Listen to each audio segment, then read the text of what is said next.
à toutes et à tous, bienvenue dans Congossa TV présidentielle 2025. C'est votre émission du Soko, du Mfugu, mais c'est un Congossa présidentiel. Aujourd'hui, nous recevons quelqu'un de spécial, quelqu'un d'important dans l'histoire du Cameroun, dans la vie politique du Cameroun. Mais avant que de demander à l'invité d'entrer, je vais rappeler un détail très important. 2025, celui qui n'est pas inscrit dans une liste électorale, qu'il sache qu'il est sorcier mais n'est pas au courant. Inscrivez-vous, il est encore temps. Et surtout, le moment venu, allez voter et surveillez vos votes. Que quelqu'un ne vote pas à ton nom, tu sais que ce n'est pas toi, mais tu regardes avec les yeux. Voilà. Ceci étant, mesdames et messieurs, accueillons notre candidat. C'est un avocat, le genre d'avocat qui fait, même si c'est quel tribunal, on va t'acquitter, wallahi. C'est un personnage spécial, atypique. Il est bon. Il est, depuis très longtemps, connu du paysage politique du Cameroun. Mesdames et messieurs, accueillons Maître Akere Mouna.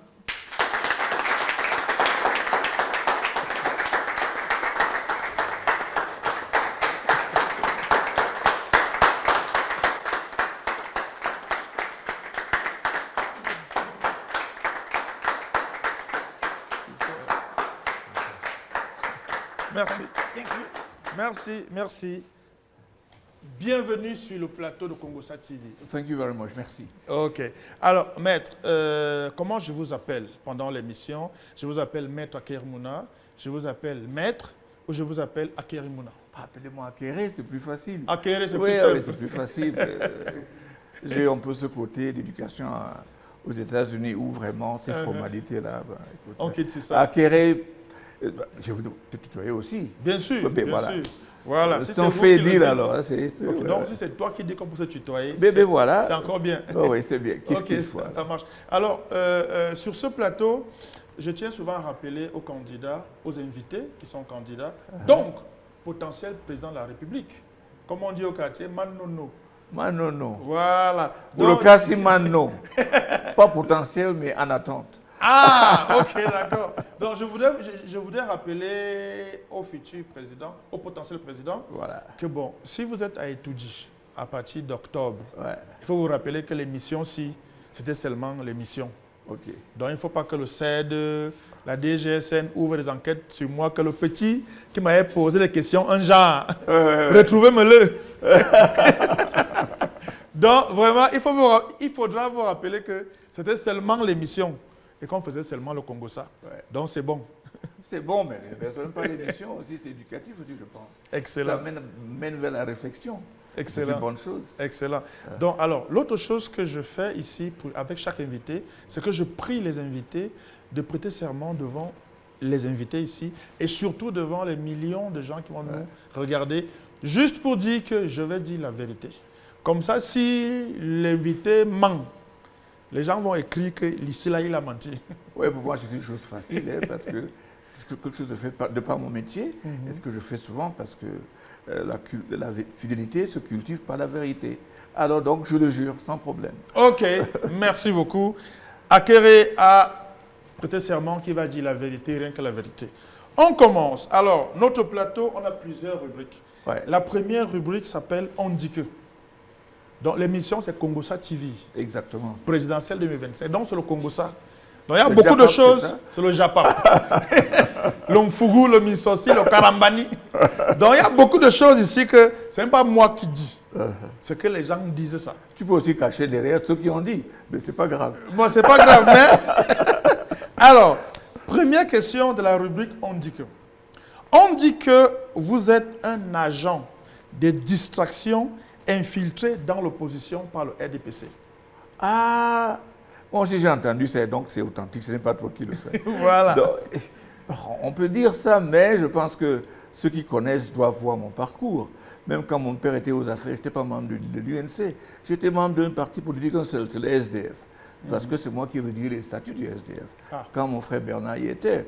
Moi, en 2003-2004, on m'a demandé d'être membre du gouvernement, j'ai refusé. Toute ma carrière, j'ai fait droits de l'homme, lutte contre la corruption, j'ai fait créer le premier... Quand on est ami de ce régime, on ne devient pas président de Transparency International Cameroun.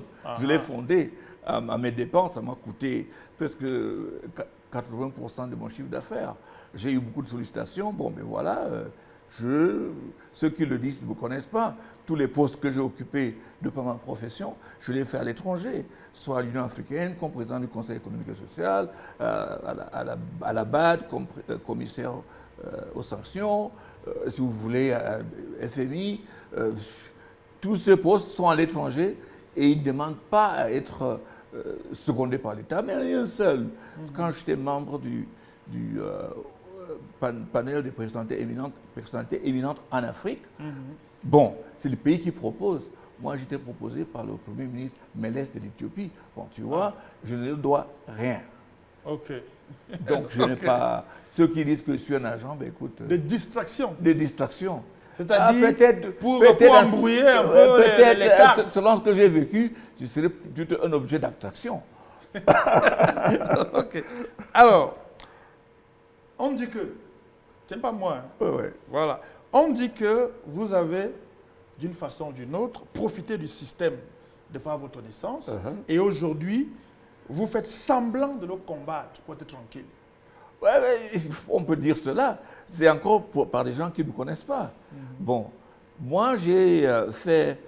J'étais la première promotion du collège bilingue d'application. Maintenant, c'est le lycée bilingue d'application. Quand tu es d'école normale, je suis entré là-bas en 65. Ça fait longtemps. Ah oui. Et puis mon père est devenu Premier ministre en 68 et je suis parti au lycée bilingue de Boya. Bon, lycée bilingue de Boya, ça a commencé à Moliko, donc à côté de Limbe. Il y avait les bourses à l'époque Ouais, encore? bien sûr, complètement. Tout le monde était boursier. Et parlant de bourses, quand la bourse qui me revenait arrivait, mon père prenait ça et donnait à quelqu'un d'autre. Il envoyait... il choisissait des gens comme ça. Peut-être parce qu'il avait les moyens. Il disait que bon, il disait que c'était pas normal que je touche la bourse. J'étais bien malheureux parce que les gars, leurs 21 500, ils le montraient, moi je n'avais rien à montrer.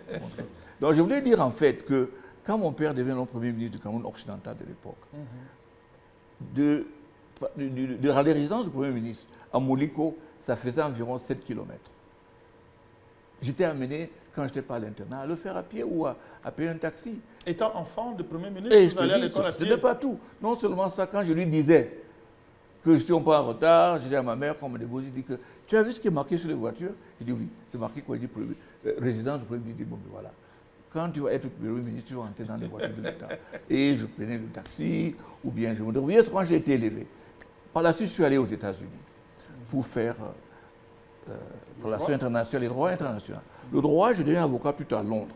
Ah, okay. Bon, pendant ma période où j'étais aux États-Unis pour faire droit international et relations internationales, mon frère aîné, qui est parti maintenant, docteur Daniel, était médecin. Et il m'a dit, mon père, quand je parlais de la voie, en tout cas, moi, c'est terminé là. Toi, donc, sans oublier qu'il bouffait ma bourse, mais là, je pars, il me dit, même pas 5 francs, tu auras. Donc, je pars donc, et j'arrive aux États-Unis. Quand j'arrive, mon frère me dit, bon, tu es venu, c'est très bien beau. Je vais payer tes études, le reste, débrouille-toi. Donc, je commence donc par travailler pour pouvoir payer mon logement et payer, et pouvoir vivre, manger et tout ça. Donc, ceux qui disent que bon, j'ai profité du système, je ne sais même pas de quoi ils parlent. J'en viens encore, je vais et je fais ça.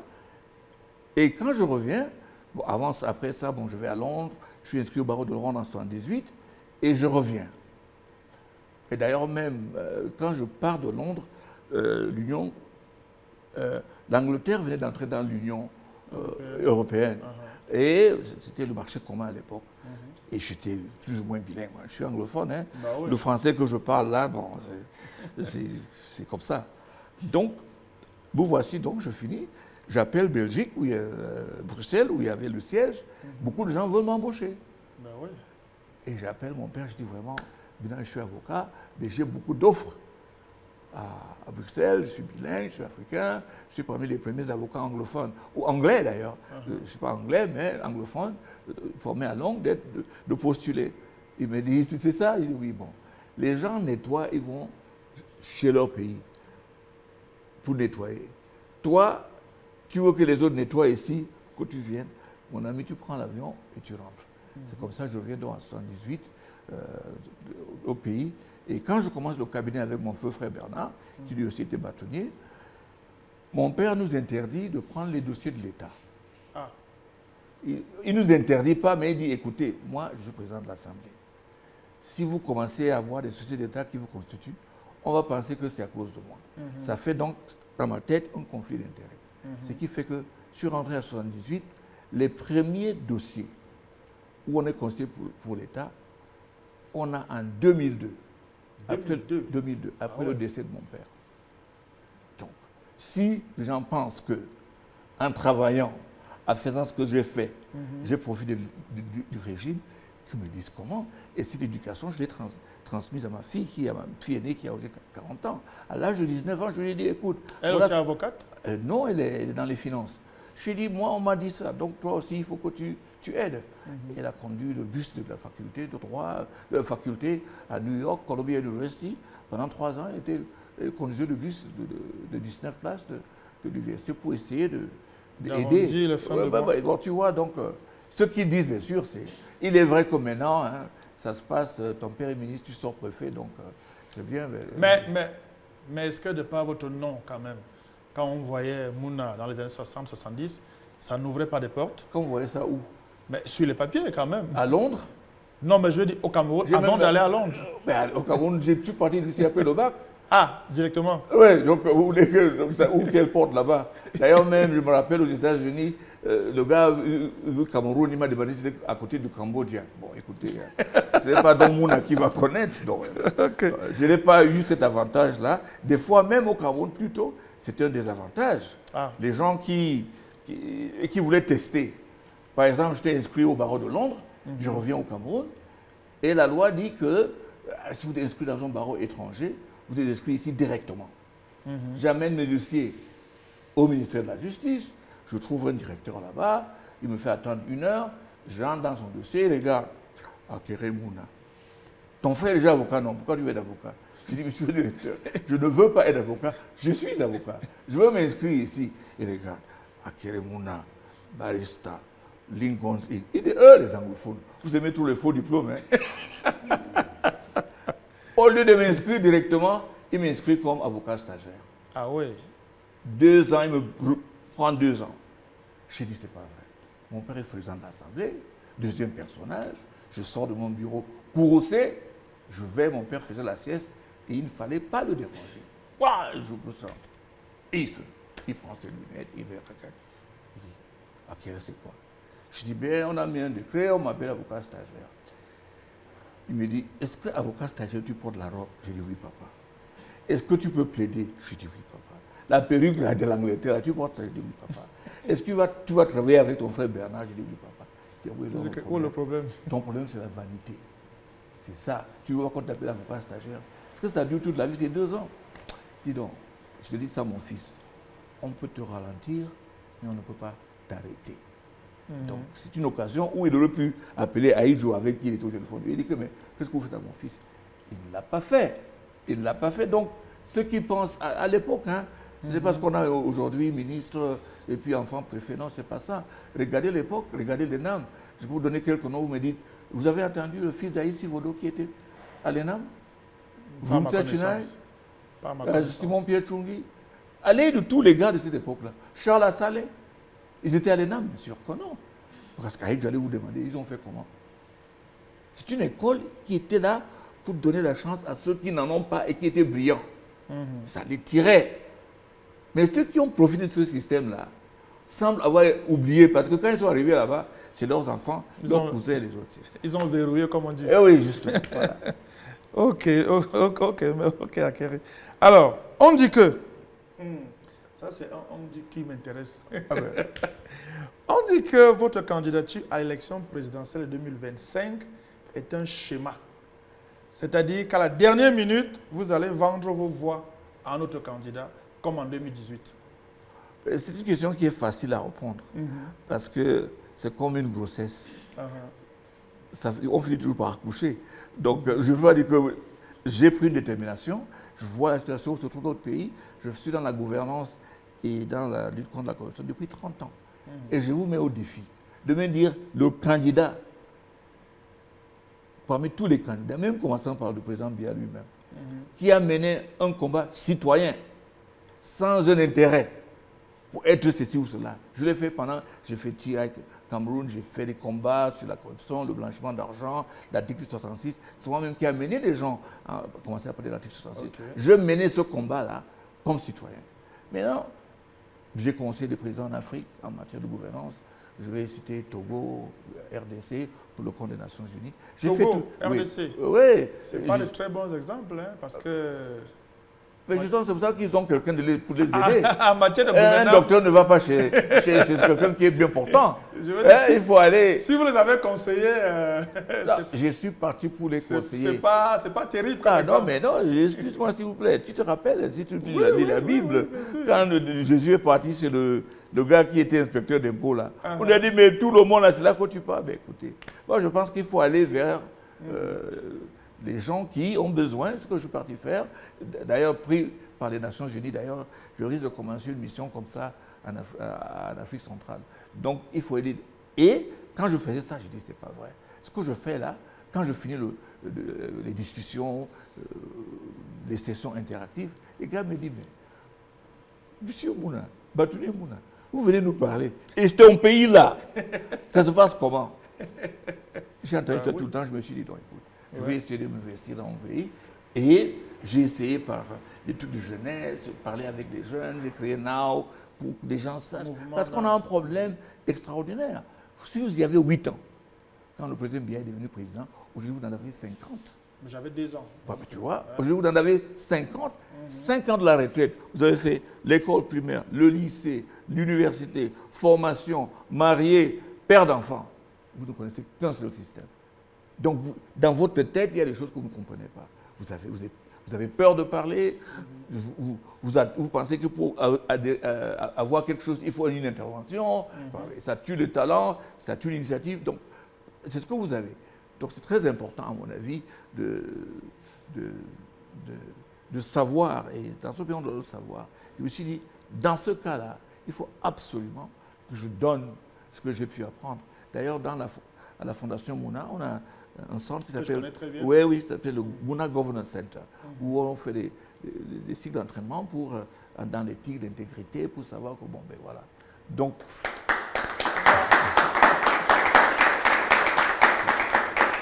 On va y revenir parce qu'on va parler corruption. Ah ben voilà. Ça va être tout un pan de l'entretien. Mais en 2018, vous avez, on va dire, démissionné, entre guillemets, vous avez laissé votre candidature, vous avez soutenu notre candidat. Mais est-ce qu'en 2025, vous n'allez pas nous refaire le même coup? Non, je pense que non. En 2025, je pense que les enjeux sont assez grands. Il n'était pas assez grand en 2018? En 2018, il y avait ce problème de coalition qu'il fallait créer. Et j'étais avec Maurice, j'étais 3 semaines, puis on se retrouvait à Garoua. Oui, j'ai dit, mais dis donc, moi, je suis un peu ton aîné. Il me dit, non, Akiré, j'ai un parti, on a couvert une surface. J'ai dit, bon, écoute, je vais faire simple. Je ne peux pas te demander quelque chose que je ne peux pas te donner. Si moi, je te demande de me soutenir, et tu me donnes de te soutenir, pour prouver que moi, je peux faire ce que je te demande, je vais te soutenir. C'est comme ça qu'on a clôturé la chose. Et puis, bon, voilà, c'était un choix qui était à une époque maintenant. Là, on est à une autre époque où j'ai une détermination. J'ai vu dans mes enquêtes ce qu'il y a comme corruption. Je pense que j'ai des outils. J'ai fait membre. Je porte ce truc, je ne sais pas s'il est là où il est tombé. Oui, je vois. l'Union africaine. Oui, c'est en fait le MAEP, le mécanisme africain d'évaluation entre les pairs. C'est un mécanisme auquel le Cameroun adhère depuis 2004. Mais on n'a jamais été évalué. Donc j'étais là-bas jusqu'à devenir président de ce groupe-là. Et qu'est-ce que ce groupe fait? Il va dans les pays avec au moins 30 experts dans tous les secteurs, démocratie, économique, sociale et tout, et ils évaluent et ils donnent des conseils au président.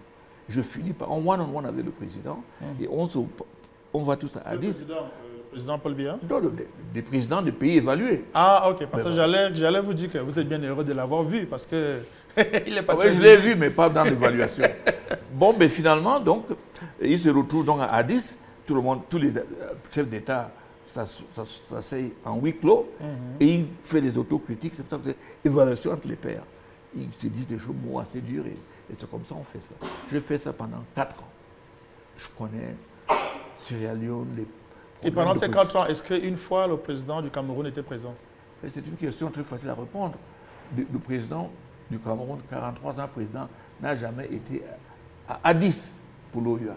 Même quand il était président, il n'a jamais été. Ah ouais, ok. Dans tout son mandat, il a été aux réunions de l'Union africaine 3 ou 4 fois pendant toute cette période. Je recommande de rappeler que le 25 mai prochain, c'est la journée africaine, le Africa Day. C'est l'anniversaire donc de l'Union africaine. Donc, il faut que les gens pensent. C'est bien de dire qu'on est panafricain. On ne sait même pas. Si vous regardez beaucoup de chefs d'État africains, quand on les voit, on voit 2 drapeaux. Il y a 2 drapeaux. Ouais, ici, on n'en a qu'un seul. Au Cameroun, c'est un seul. C'est un seul. Ok. Mais en 2025, si vous allez au bout de l'élection, est-ce que j'irai au bout de l'élection. Oui, mais est-ce que ce n'est pas parce que la candidature de Maurice Kamto n'est pas certaine? Au jour d'aujourd'hui, elle n'est pas certaine. Écoutez, cher ami, j'ai un certain âge, j'ai mes priorités. La seule chose qui peut me faire changer, c'est si dans un élan de coalition, et une forte coalition qui émerge, et ils me disent, non, Maître Mouna, c'est bien, mais je pense que dans l'intérêt de tous, c'est le seul cadre là. Mais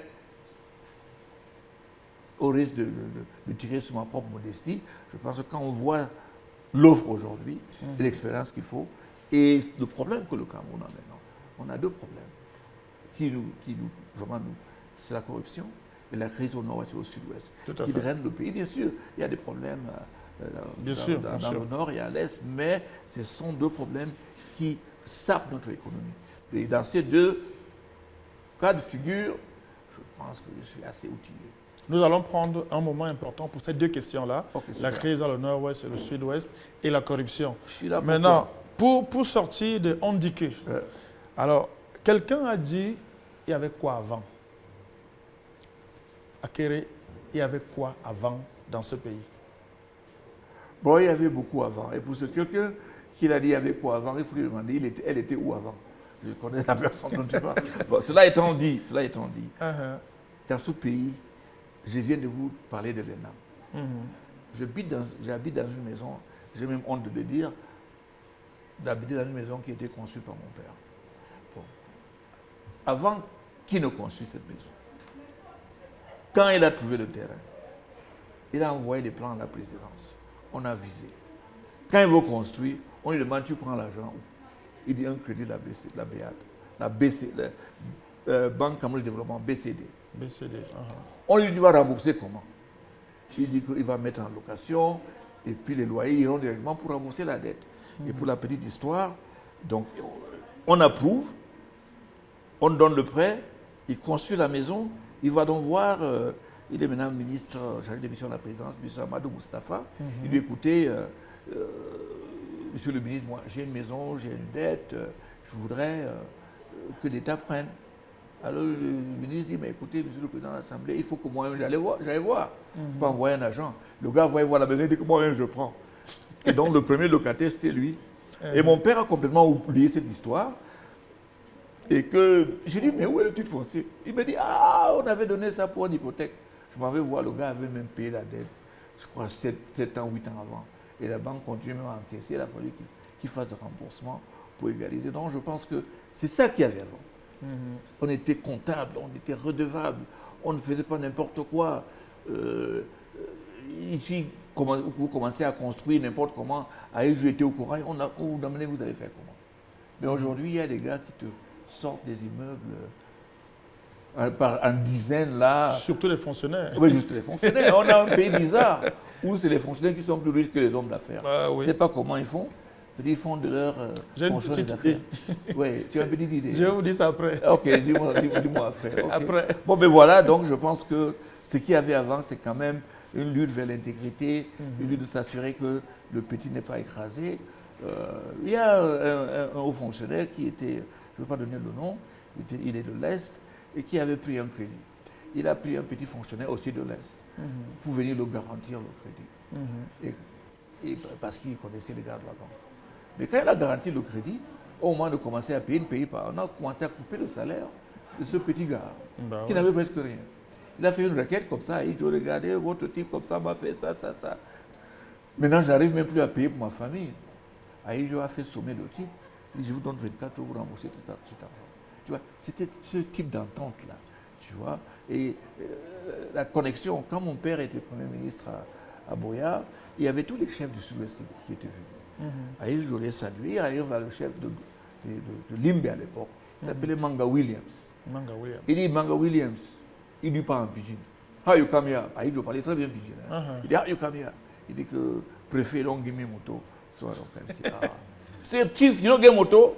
Il dit, no, sir, no get moto. Il tourne son aide de camp, il met la main, il met une enveloppe, il dit, chief, buy moto, you here? Et ça, c'est le contact humain. C'est ce qui nous manque. C'est-à-dire que tu connais tes sujets, tu peux parler avec eux sans problème. Par exemple, si on dit chaque année, 100 étudiants, tous niveaux confondus, iront au palais de l'unité. Pas des soulards qui vont le 20 mai pour bagarrer, voulaient les foucher des cuillères et bagarrer pour saluer le président. Ah non, les étudiants lambda, mais tu vois ce qui va se passer? Tous les ans, les meilleurs étudiants, les gars vont se bagarrer pour être les meilleurs. Parce qu'ils savent qu'ils peuvent terminer dans un entretien avec le président au palais de l'unité, parler avec lui, les filles peuvent parler avec madame, visiter les lieux. Mais écoutez, je pense qu'il y a beaucoup de choses à faire. Donc voilà ce qu'il y avait avant. On avait ce sentiment que le travail paye. Et c'est ça, pour les jeunes, une chose. Reward for effort, on dit en anglais. L'effort doit être récompensé. Ouais. Et dans notre pays, ce n'est pas ça. Quand est-ce qu'on recherche les talents? Quand est-ce que non, ce n'est pas ça. C'est ça qui est avant. Et maintenant, vous faites le lycée, vous faites l'université, vous faites votre formation, vous commencez à chercher le boulot, vous toquez la porte d'un directeur, on ouvre. Mais c'est le feignant qui était en classe, qui est patron. Il va dire alors, jeune homme, comment ça va? Tu dis, ballon. non, je pense que c'est ça. Il faut une société stratifiée qui tire les gens vers le haut. C'est ça. Et c'est ça la force des États-Unis. Tu travailles bien là-bas, tu vas monter. C'est ce que je crois que Merci. Ok, alors, Aker, merci beaucoup. On a compris avec cette dernière question qu'avant, l'effort était récompensé. Voilà. Et les meilleurs étaient plus ou moins aux meilleures places. Oui, le Premier ministre Yang, par exemple, était à Bohème qui est décédé. Il y a des gens comme ça qui étaient des majors à l'ENAM. C'est comme ça, dès qu'ils sortaient, ils ont pris par la présidence immédiatement. Okay. Aujourd'hui, il y a des majors qui n'ont pas de nom, mais qui disparaissent parce disparaissent, justement. Voilà. Alors, nous passons à la prochaine rubrique. Et là, nous allons parler politique. Okay. Donc là, maintenant, c'est sérieux. Entre guillemets, comme on dit au quartier. Là, moi, maintenant... je pense que ce qu'on a dit avant, c'est sérieux. Peut-être en rigolant, mais... Oui, tout à fait. Bon, alors, on va commencer directement par le triste et violent conflit dans les zones anglophones nord-ouest et sud-ouest du Cameroun.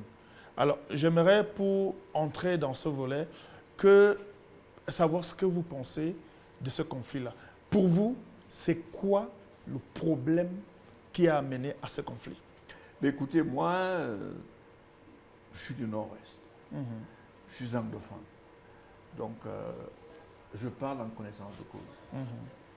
Mon père était un de ceux qui ont lutté pour la réunification.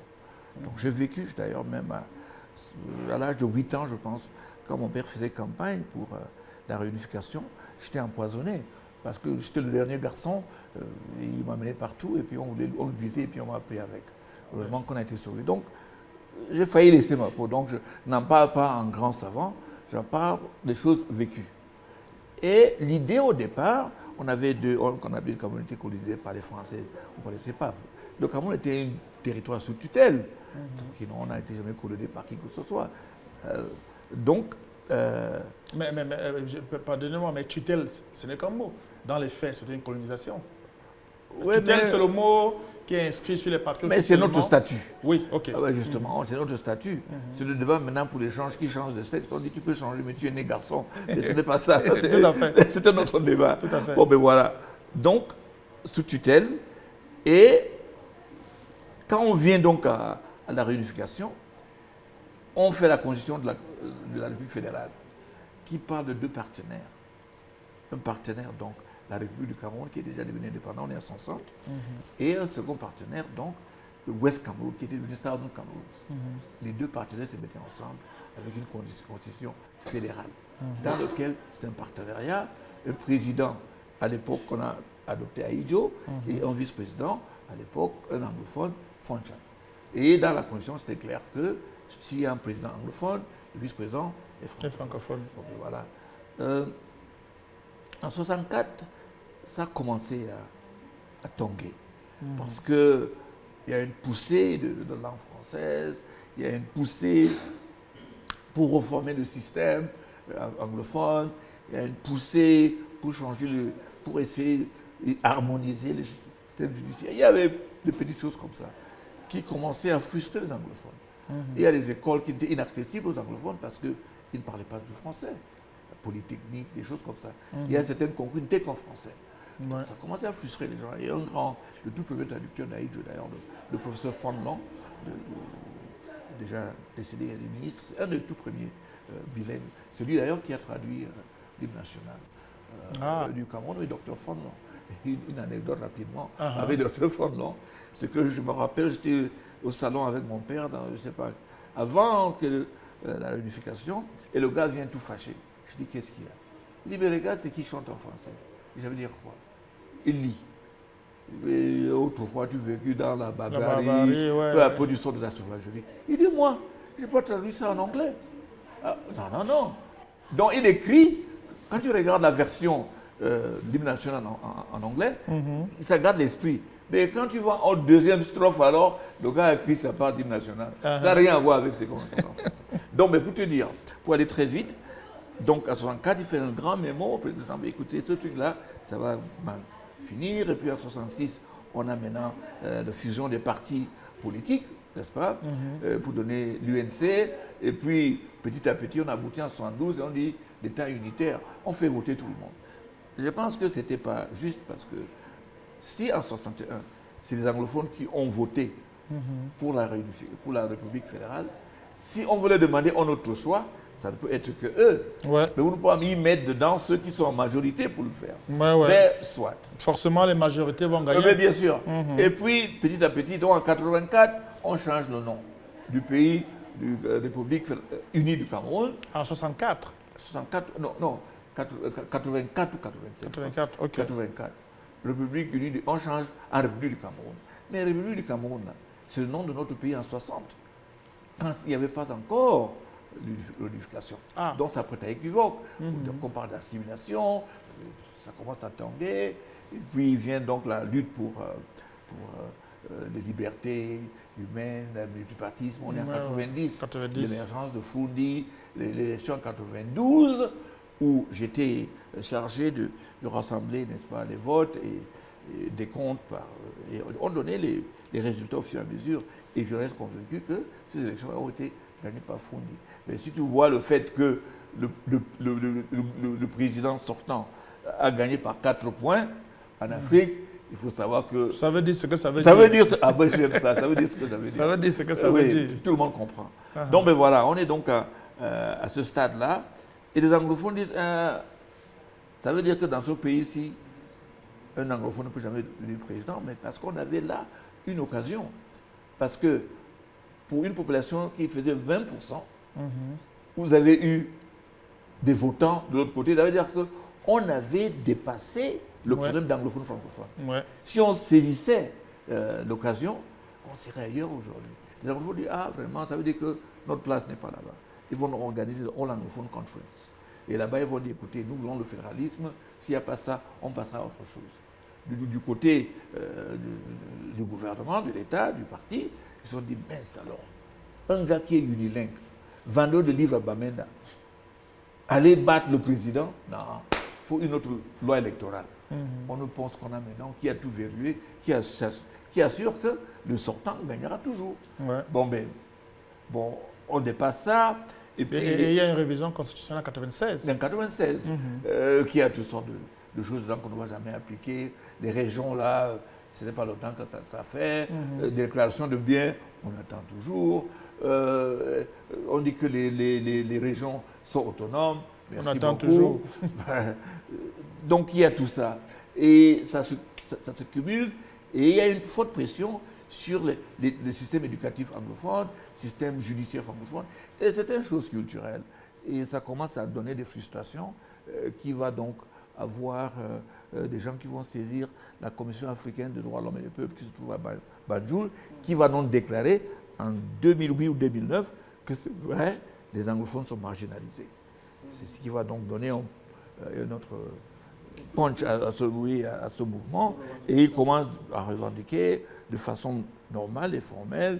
C'est comme ça qu'on va tabasser les avocats à Bamenda, on va nous créer le consortium. Ils sont partis à Bamenda pour discuter sur les points qu'ils ont arrêtés. Alors, je ne sais pas si c'était quelque chose de genuine, d'authentique, mais parce que ça les a pris à mener dans l'illusion d'identifier ceux qui étaient les meneurs. On a donc arrêté les Agobala et tout ce monde par la suite. Et ça a escaladé. Et puis après ça, on tombe en 2017 avec les émeutes qui commencent maintenant, après qu'on ait arrêté certains leaders. Et encore là, on pouvait arrêter tout ça. Et ça a dégénéré maintenant où des bandits sont entrés dedans. Alors, mais quand les bandits entrent dedans, ça gâte. Ça se gâte complètement. Ouais, et c'est là où nous sommes. Donc, solution, c'est quoi? Ça veut dire que c'est le dialogue. Vous ne pouvez pas parler entre vous pour résoudre le problème des autres. Hein? Et des deux côtés, c'est valable. Quand je vois des troupes qui à Bamenda, mais c'est comme si j'empoisonne le jeune homme qui est là en passant que c'est toi qui vas mourir, ça ne va pas ça. Il faut un système de dialogue. Et je pense que c'est bien d'avoir un tiers, comme les Suisses et les Canadiens ont voulu faire, parce que c'est très difficile que je te tue lundi et puis mardi on se retrouve pour discuter comment on va faire. C'est compliqué. Je pense qu'il faut toujours un arbitre qui essaye de partager le problème, de voir comment on va faire. C'est ce qu'on est en train de voir au Congo maintenant entre le RDC et le Rwanda. Donc je pense que notre problème ici, c'est ce que on a l'impression, en tout cas j'ai l'impression, qu'il y a une crainte d'un dialogue authentique. Et je te dis, plus de 1 million Camerounais sont des personnes déplacées. Internes. Je ne parle pas des réfugiés. Internes. Ils sont où? Ils n'aiment pas les francophones. Ils sont où? Ils sont voilà, ils sont partout. Ils sont en Bankomo, ils sont en Boumiébel, ils sont en Gomediap. Les gars sont là. Bien reçus, bien traités. Ouais. Et chaque fois que je parle, je dis que vraiment, ceux qui nous parlent de vivre ensemble, là, qu'ils restent avec ça à Yaoundé dans leur palais. Parce que, par Bankomo, je passais là, j'ai vu une dame qui me salue en ma langue. Ma langue, c'est la langue méta. Je dis comment? Il me dit, je dis, mais qu'est-ce que tu fais ici? Il dit, ah, c'était mauvais au village, on est tous partis, je suis venu ici, on m'a donné le terrain, je cultive le manioc et je fais les bâtons de manioc et je vends ici et je vis bien. Je dis que si la guerre finit, tu pars. Il dit, je ne suis pas sûr. Hein. On était dans un village à Dibamba, là, pas loin de là, il y a 6 000 habitants. 4 000 sont des personnes déplacées. Wow. Bien gardées. Boumiébel, vas-y acheter le soya, tous les gars là, ils te parlent en pidgin. Essaye ici à Yaoundé, les gens qui vendent les tissus, les couvertures, la plupart viennent de Fundong. Tu lui parles, il va dire qu'il vient de Fundong. Voilà. Ça, c'est le vivre ensemble. C'est l'homme ordinaire qui apprend ça aux autres. C'est leur problème politique là. Donc, voilà la force de notre pays. Nous nous aimons. On veut seulement l'espace qui nous permette d'exhiber. Simplement. Tu vois, et que tout le monde a la même chance. Et c'est ça qu'il faut. Ce n'est pas nous diviser pour dire, ah non, ouais, sud-ouest, c'est ça, là. Non, ça ne va pas ça. Il faudrait un dialogue qui intègre ceux qui sont concernés au premier plan. Bon, ben voilà. Donc, on freine sur cela. Il y a aussi du côté que les gens, c'est devenu une guerre économique, comme partout. Que ce soit Sierra Leone, que ce soit partout en Afrique. D'ailleurs, on a vu ça au Vietnam, partout. Quand la guerre, même au Nigeria à l'époque, quand la guerre civile augmente, ben écoute, ça fait de la place. Ça devient un vrai business. Un vrai business. Et pour ceux qui vendent les armes, et pour ceux qui les utilisent. Voilà. Et donc, si je donc, je comprends te bien, dis maintenant, donc, moi, je suis là, premier jour, directement, il faut creuser l'abcès. Ce problème-là, il faut absolument qu'il y ait des gens qui sont là. Des gens disent que bon, si c'est un anglophone qui est président, peut-être ça peut les amener en confiance. C'est très possible. C'est très possible. Donc, est-ce que si vous êtes président de la République, quand je serai, la première fois que je te rappelle ça. Bon, moi je continue à dire si vous êtes président de la République. Quand je serai président. En tout cas, moi, je serais très honoré d'avoir reçu. De toute façon, j'essaie de recevoir tous les Pourquoi candidats. tu es réticent? Non, Dis-le. je reçois tout le monde. Oui, bah alors, Comme ça, moi, je suis sûr que... Quand tu es avec moi, tu me dis parmi quand eux- tu seras. OK. Bon, quand tu seras... Voilà.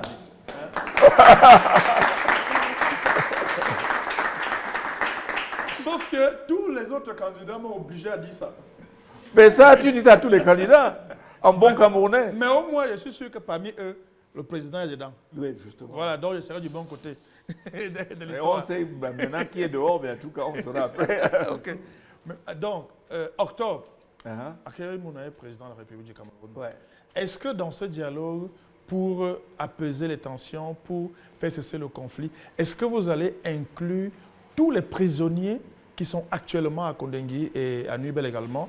Il y en a qui sont Mais je condamnés pense à que mort, tous je ceux pense. à la base- Est-ce que vous allez dialoguer aussi avec ces personnes-là? Donc, il n'y a pas un dialogue. Tous ceux qui sont en prison pour des problèmes de sorte, de pensée politique. Parce que, tu vois, par exemple, les gars du MRC, tu as les gens qu'on a pris à cause de ce mouvement. Oh, les gars, parce qu'ils sont... Moi-même, j'ai été interpellé au CED. On m'a demandé si je suis sécessionniste. Donc, tous ces gens-là, il faut qu'ils sortent. On doit les mettre dehors. Même ceux qui Moi, sont ça... des terroristes, Non, s'il y en a qui une sont seconde. des terroristes. L'autre partie, ce sont les gens qui ont le sang dans les mains. Ça, c'est une catégorie à part. Mais ce qui est quand même amusant dans l'histoire, c'est qu'il y a des gens qui sont dans les centres de réhabilitation, là, de réinsertion, Oui. qui reconnaissent avoir tué des gens. Eux, là, ils sont libres.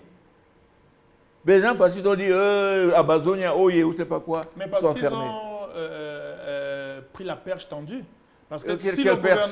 si le gouvernement dit venez et vous venez, c'est différent que Ben, ce je dis seulement- qu'on attrape par la force. Ce n'est pas vraiment la même chose. Quelle force? Parce que le gars a dit qu'il pense qu'Amazonia a raison, on le ferme. Et celui qui a tué les gens de l'armée, on le garde. Lui, il est... Non, ça ne cadre pas. Il faut un système qui est rationnel pour tout le monde. Pour tout le monde. Et je pense que... et puis non, je ne vais pas parler de la corruption qui est entrée dedans, on t'arrête, tu ne payes pas. J'ai eu un gars qui a eu 15 ans parce qu'on a vu des photos de ces atroces dans sa photo. On a dit qu'il est Amazonie, on l'a condamné à 15 ans. Je me suis battu en appel, puis il est sorti. Donc, il y a tout ça là qui va avec. L'autre problème, c'est l'apaisement. L'apaisement passe par la causerie. Tu vois, il y a, au Sénégal, on dit que deux hommes qui se disputent, c'est deux hommes qui n'ont pas discuté.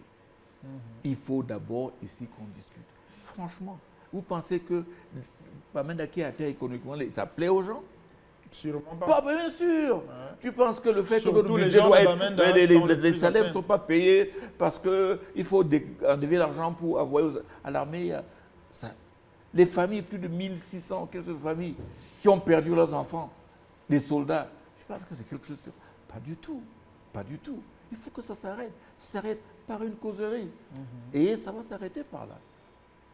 OK. Si on revient un peu plus tôt dans l'histoire du Cameroun, en 61, la fameuse conférence de Fumban. Oui, c'était avant 59, 60. 59, En tout cas, oui, par là, vas-y. par là, votre père était dans cette conférence. Ouais. Est-ce que aujourd'hui, l'impression qu'on a dans l'opinion publique, quand on observe, on a l'impression qu'on vous en veut un peu, plus ou moins. Comme si votre père était un peu du côté des francophones. Mais écoute, j'ai grandi avec ça. Et qu'il a trahi les anglophones. Oui, j'ai très bien dit. J'ai grandi avec ça à l'âge de 11 ans. Hein. On disait que oui, ton père a vendu les anglophones. Oui, j'ai vécu avec ça. Bon, je pense que bon, c'est très bien de dire comment il fallait jouer le match après le match. Hein. Ça, c'est facile. Le dire matin, il était hors jeu, il devait se placer. Ouais. Tout le monde peut le dire. Mais c'était une réunion entre des frères qui voulaient se réunir. Et on l'a fait de bonne foi. Et quand tu me rappelles ça, ça m'amuse. J'étais au CED quand on m'a interpellé. Et le colonel, il me dit, vous êtes sécessionniste? Je le regarde. Je dis, vous êtes francophone? Il me dit oui. Je dis, toute ma vie, on m'a insulté que mon père a vendu les anglophones. Et vous, francophones, vous venez me demander si je suis sécessionniste? OK. Donc, je pense qu'il faut savoir. Je pense que quand les gens sont heurtés, sont menacés, il y a plein de gens qui ont perdu de marché, leur contrat annulé, pour des raisons qu'on ne peut pas expliquer. c'est normal qu'ils réagissent. C'est normal qu'ils réagissent. Donc, j'étais dans un village qui s'appelle Kembong, à côté de Magno. Tout juste appelé Trouble. Il y avait 6 000 habitants. Quand je suis parti là-bas, il y avait environ, je crois, 6 personnes, 6 à 10 personnes. Tout le monde parti, le village rasé. Pourquoi? Parce qu'on avait tué, je crois, 2 ou 3 gendarmes. Tout le village a été rasé. Donc, il y a tout ça qui va avec, qu'il faut gérer. On ne peut pas seulement traiter le visible, parce que ça sort des racines. Tant qu'on n'attaque pas les causes fondamentales, on va seulement tourner en rond. Et je pense que je connais de quoi il s'agit. J'ai des mémos sur ça que j'ai écrit. J'ai de la documentation. Je sais ce qu'il faut faire. Et je pense que je pourrais le faire. OK.